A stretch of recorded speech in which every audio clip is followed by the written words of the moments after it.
Hi viewers, இந்த வீடியோவில் நம்ம கத்திரிக்காய் சட்னி எப்படி செய்யலான்னு பார்ப்போம்.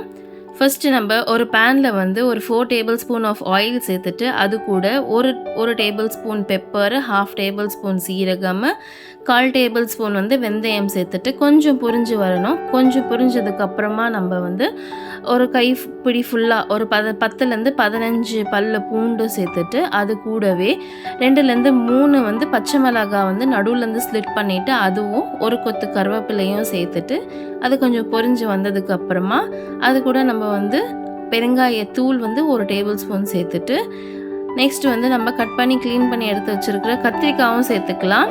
ஸோ கத்திரிக்காய் ப்ராப்பராக கட் பண்ணிவிட்டு இந்த ஹோலாகவே இருக்கட்டும், வெறும் ஸ்லிட் பண்ணிவிட்டு இது கூட கொஞ்சம் உப்பு ஆட் பண்ணிக்கலாம். ஸோ உப்பு ஆட் பண்ணுறதுனால நம்மளுக்கு வந்து அந்த காய் வந்து சீக்கிரமாக வெந்து வந்துடும்.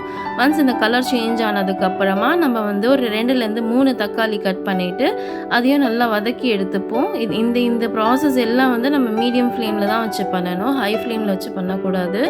நெக்ஸ்ட் இது வந்து க்ளோஸ் பண்ணிவிட்டு தக்காளி நல்லா வெந்து வந்துடுச்சு, நல்லா தோல்லாம் வந்து பிரிஞ்சதுக்கப்புறமா அது கூட வந்து நம்ம மஞ்சத்தூள் ஒரு 1/4 டேபிள் ஸ்பூனு, 1 டேபிள் ஸ்பூன் வந்து தனி மிளகாய் தூள், அப்புறம் வந்து தனியா வந்து ஒரு 1/2 டேபிள் ஸ்பூன் தனியா சேர்த்துட்டு ஒரு 1/2 டேபிள் ஸ்பூன் வந்து சீரகத்தூளும் சேர்த்துக்கலாம். சேர்த்துட்டு இந்த பச்சை மசாலா எல்லாம் நல்லா மிக்ஸ் பண்ணிவிட்டு அது பச்சை வாசனை போகிற அளவுக்கு நல்லா மிக்ஸ் பண்ணி எடுத்துப்போம்.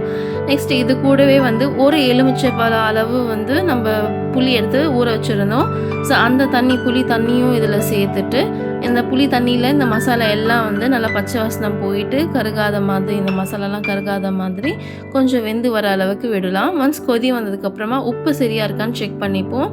இதுக்கப்புறமா நம்ம வறுத்து எடுத்துருக்க வேர்க்கடலை இருக்கு இல்லையா, அந்த வேர்க்கடலையை வந்து கொஞ்சம் தண்ணி ஆட் பண்ணிவிட்டு அது பேஸ்ட் மாதிரி இது பண்ணிவிட்டு அந்த பேஸ்ட்டையும் இந்த மசாலா கூட, இந்த கத்திரிக்காய் மசாலா கூட சேர்த்துட்டு கொஞ்சம் நேரம் கொதிக்க விடுவோம். ஒன்ஸ் கொஞ்சம் லோ ஃப்ளேமில் வச்சுட்டு எண்ணெய் பிரியிற வரும்போது ஸ்டவ் ஆஃப் பண்ணிடலாம். கத்திரிக்காய் சட்னி ரெடி.